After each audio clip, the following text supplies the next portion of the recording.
नमस्कार। प्रिया शंकर एकेडमी में मैं प्रिया श्रीवास्तव आपका हार्दिक स्वागत करती हूं। प्रिया शंकर एकेडमी उन सभी विद्यार्थियों के लिए है जो सिविल सेवा परीक्षाओं की तैयारी कर रहे हैं। इस एकेडमी में हम हिस्ट्री, ज्योग्राफी, पॉलिटी और इसके साथ ही साथ समसामयिक विषयों पर आधारित करंट विषय का अध्ययन करेंगे। इसके साथ ही एक दिवसीय परीक्षाओं में पूछी जाने वाली हिंदी भाषा का अध्ययन भी इसी एकेडमी पर कराया जाएगा। अध्ययन अध्यापन की श्रृंखला को जारी रखते हुए आज हम प्रारंभ कर रहे हैं एम लक्ष्मीकांत सर की बुक भारतीय राज्य व्यवस्था को। एम लक्ष्मीकांत सर की यह बुक किसी भी सिविल सेवा परीक्षा के लिए रामबाण मानी जाती है, फिर चाहे वह आप आईएएस की परीक्षा दे रहे हों या आप किसी भी स्टेट पीसीएस को दे रहे हों। इस बुक से लगभग 80% भाग पॉलिटी का कवर हो जाता है और बाकी प्रश्न जो आते हैं आपके 20% वो करंट बेस्ड पॉलिटी पर आधारित होते हैं, जिनको आप न्यूज़पेपर और अन्य संसाधनों के माध्यम से कवर कर सकते हैं। तो आइए आज हम शुरू करते हैं एम लक्ष्मीकांत सर की बुक से पहला चैप्टर जो है ऐतिहासिक पृष्ठभूमि। तो आइए शुरू करते हैं अपनी इस क्लास को। अगर हम देखें तो ईस्ट इंडिया कंपनी भारत में 1600 ईस्वी में व्यापार करने आती है और महारानी एलिजाबेथ प्रथम के चार्टर द्वारा इसे भारत में व्यापार करने के लिए विस्तृत अधिकार प्रदान किए जाते हैं। प्लासी और बक्सर के युद्धों के बाद लगभग 1765 में इसे बंगाल, बिहार और उड़ीसा के दीवानी अधिकार प्रदान किए जाते हैं। दीवानी अधिकार यानी राजस्व और सिविल मामले। अगर हम यहाँ पर शासन की स्थिति को देखें तो यहाँ पर हमें दो प्रकार का शासन दिखाई पड़ता है, एक कंपनी का शासन और दूसरा ताज का शासन। कंपनी के शासन के तहत कुछ अधिनियम पारित किए जाते हैं और ताज के शासन के अंतर्गत भी कुछ अधिनियम पारित किए जाते हैं। जहां कंपनी का शासन 1773 ईस्वी से लेकर 1858 ईस्वी तक चलता है, वहीं ताज का शासन 1858 से लेकर 1947 ईस्वी तक चलता है। कंपनी के शासन के अंतर्गत 1773 का रेगुलेटिंग एक्ट, 1784 का पिट्स इंडिया एक्ट, 1813 का चार्टर एक्ट और 1833 का चार्टर एक्ट और 1853 का चार्टर एक्ट पारित किए जाते हैं। वहीं ताज के शासन के अंतर्गत 1858 का भारत शासन अधिनियम, 1861, 1892, 1909 का भारत परिषद अधिनियम, भारत शासन अधिनियम 1919, भारत शासन अधिनियम 1935 और भारतीय स्वतंत्रता अधिनियम 1947 पारित किए जाते हैं। अब क्या कारण है कि अचानक से कंपनी के शासन को रोककर, मतलब कंपनी का शासन अचानक से स्थगित कर दिया जाता है और ताज का शासन शुरू हो जाता है? तो अगर हम देखें तो यहाँ पर 1857 की क्रांति हो जाती है, जिसे सिपाही विद्रोह भी कहा जाता है।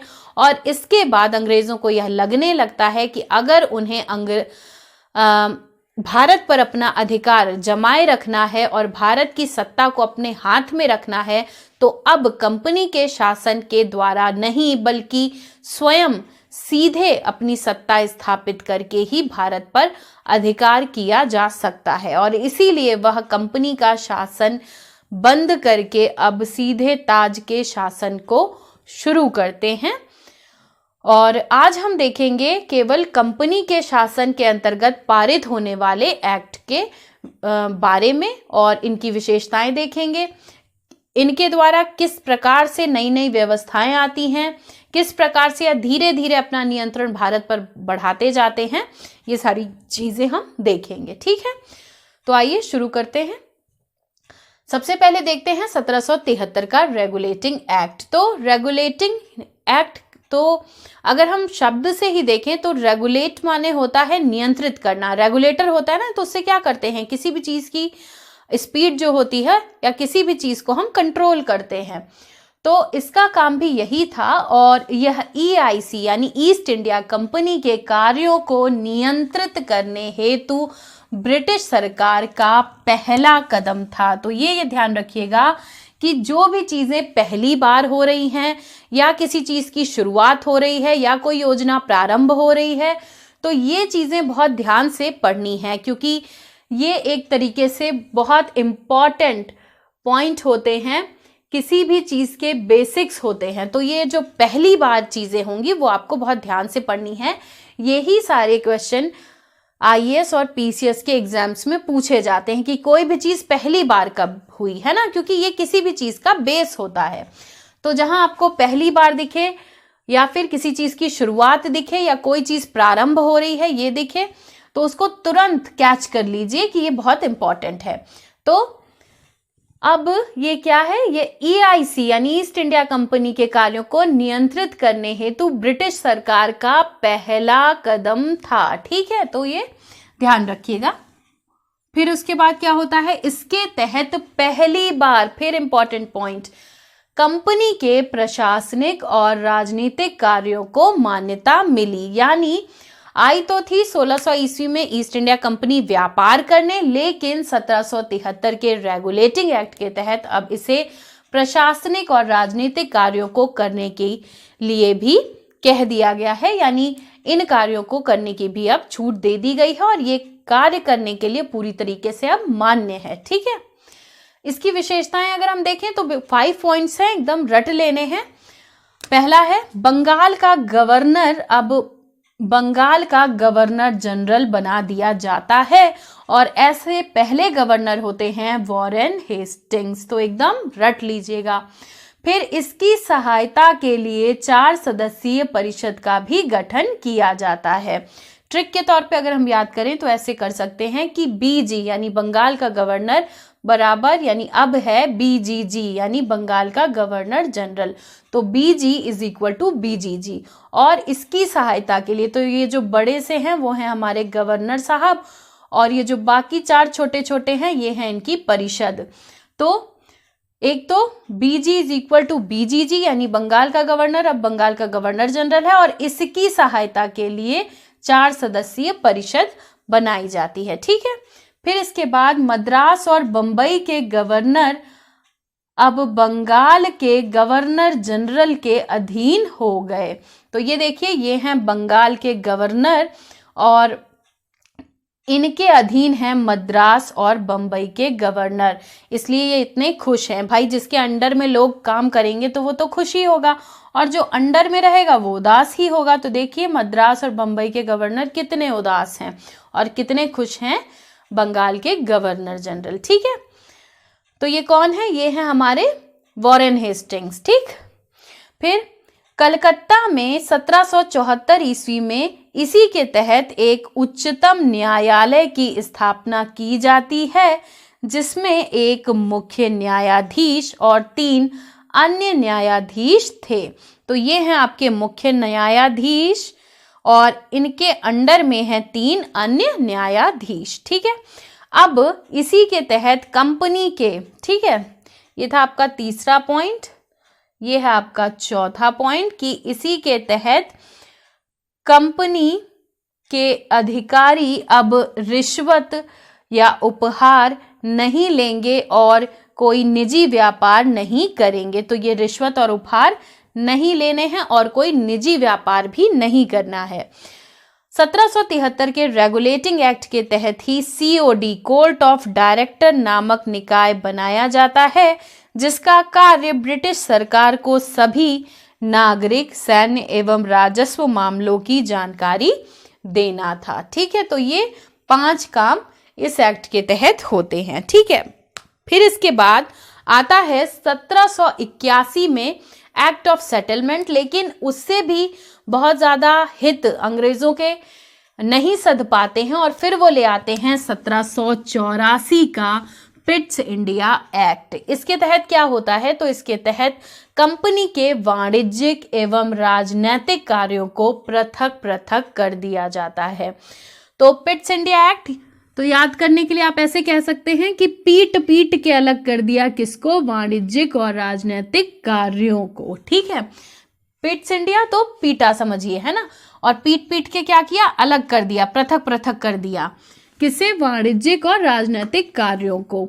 जहां वाणिज्यिक कार्यों के लिए यहाँ कोर्ट ऑफ डायरेक्टर होती थी, वहीं राजनीतिक कार्यों के लिए एक नया निकाय बोर्ड ऑफ कंट्रोल बनाया गया। ठीक है, तो ये देखिए वाणिज्यिक कार्यों को कोर्ट ऑफ डायरेक्टर करेगा जो 1773 के रेगुलेटिंग एक्ट में बन चुका है, और राजनीतिक कार्यों को BOC यानी बोर्ड ऑफ कंट्रोल देखेगा। तो इस तरीके से यहाँ पर दो निकाय दिख रहे हैं। तो यहाँ पर द्वैध शासन का क्या होता है? शुभारंभ। फिर आपको मिल गया इंपॉर्टेंट PT फैक्ट, क्योंकि देखिए शुभारंभ हो रहा है किसका? द्वैध शासन का। तो द्वैध शासन का शुभारंभ कब होता है? 1784 के पिट्स इंडिया एक्ट से। फिर इसका कार्य क्या था? यानी राजनीतिक कार्यों को करने के लिए जो बोर्ड ऑफ कंट्रोल बना था उसका कार्य क्या था? तो उसका कार्य ये था कि ब्रिटिश नियंत्रित भारत में, देखिए अब ये मान लिया गया है कि भारत जो है ब्रिटिशर्स के नियंत्रण में है, और ब्रिटिश नियंत्रित भारत में सभी नागरिक, सैन्य और राजस्व मामलों का अधीक्षण एवं नियंत्रण करना। ठीक है, तो नागरिक, सैन्य और राजस्व मामलों पर अपनी पकड़ बनाए रखना, उन पर नियंत्रण करना, उनकी देखरेख करना बोर्ड ऑफ कंट्रोल का मुख्य काम होता था। फिर 1784 के पिट्स इंडिया एक्ट के तहत कंपनी अधीन क्षेत्र को, फिर देखिए आ गया पहली बार, तो इंपॉर्टेंट PT फैक्ट रट लीजिएगा कि 1784 के तहत ही कंपनी अधीन क्षेत्र को पहली बार ब्रिटिश अधिपत्य का क्षेत्र कहा गया। ठीक है, यानी अब ब्रिटिशर्स के अधिकार में है ये क्षेत्र। ठीक, उसके बाद अब ब्रिटिश सरकार को भारत में कंपनी के कार्यों और इसके प्रशासन को पूरी तरह नियंत्रित करने की शक्ति मिल गई। ठीक है, इसके बाद आता है आपका 1813 का चार्टर एक्ट, और इसमें क्या होता है कि इसमें चाय और चीन को छोड़कर बाकी सारे व्यापार पर ब्रिटिशर्स का अधिकार हो जाता है, और इसी के तहत पहली बार, फिर आ गया आपका इंपॉर्टेंट PT फैक्ट कि इसके तहत यानी 1813 के चार्टर एक्ट के तहत पहली बार शिक्षा के लिए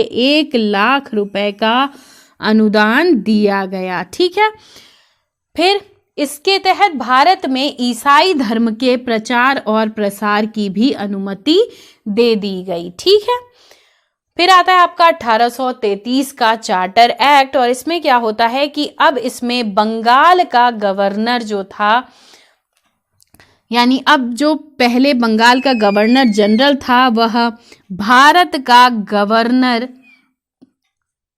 कहलाने लगा। ठीक है, भारत का गवर्नर जनरल कहलाने लगा,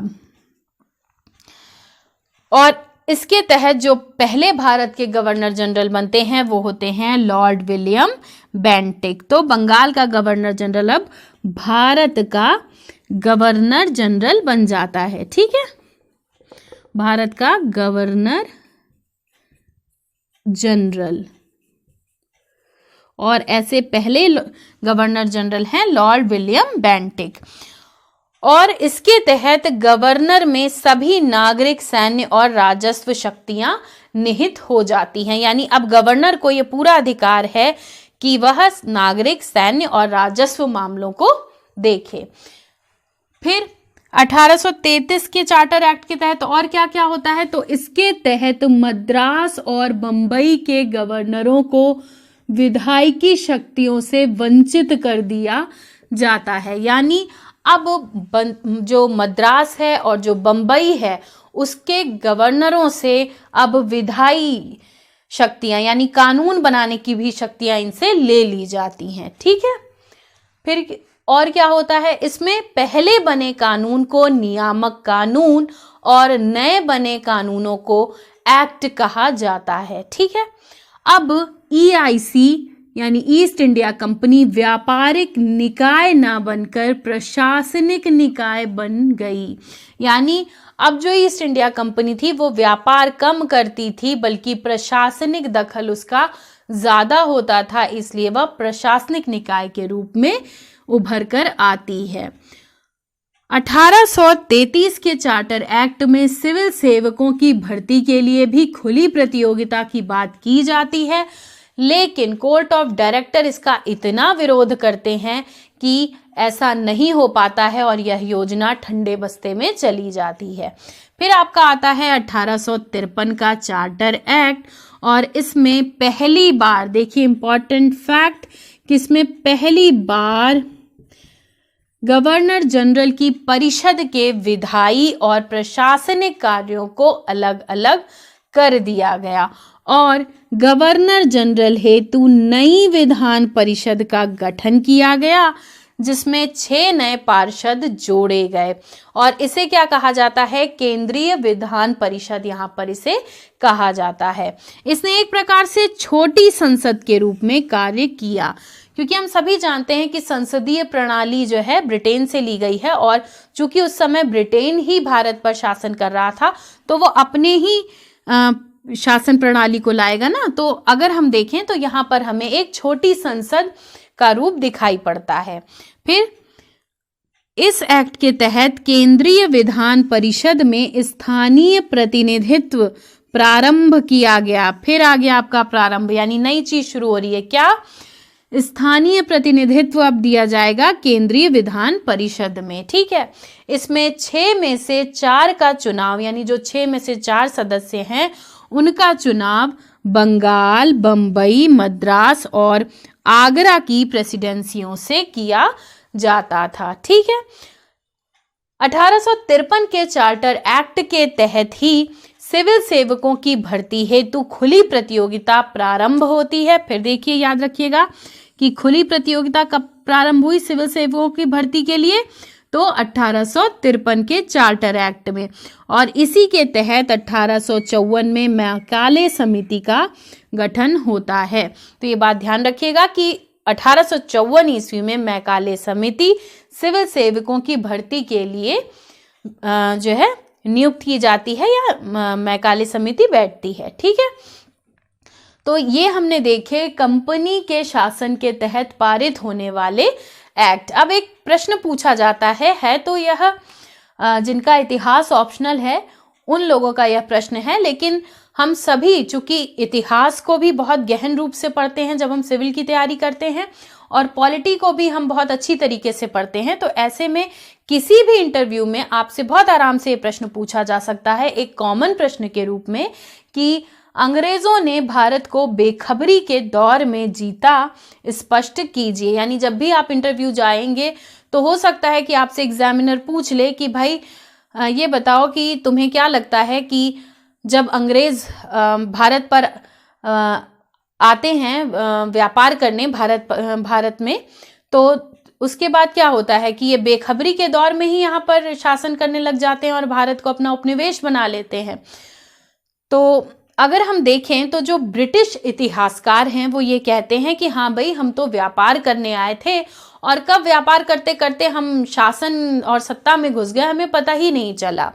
जबकि भारतीय इतिहासकारों का ये मानना है कि नहीं भाई, ये भले ही व्यापार करने आए होंगे लेकिन इन्होंने इतने सारे ये जो आप एक्ट देख रहे हैं, एक्ट पर एक्ट, ये इसीलिए बनाए ताकि वह भारत पर शासन कर सके और ये बिल्कुल भी बेखबर नहीं थे। ये लगातार भारत पर अपना नियंत्रण बनाने के लिए एक्ट पर एक्ट लाते गए और उसको अपने शिकंजे में कसते गए। तो वो जो भारतीय इतिहासकार हैं वो बिल्कुल ऐसा नहीं मानते हैं कि अंग्रेजों ने बेखबर होकर ही भारत के शासन को हासिल कर लिया या भारत पर अनजाने में ही अपना शासन स्थापित कर लिया। तो इस प्रकार आज हमने पढ़ा कंपनी के शासन को और उसके अंतर्गत पारित होने वाले अधिनियमों को। कल हम पढ़ेंगे ताज का शासन और उसके अंतर्गत पारित होने वाले अधिनियमों को। क्लास को ज्वाइन करने के लिए धन्यवाद। नमस्कार।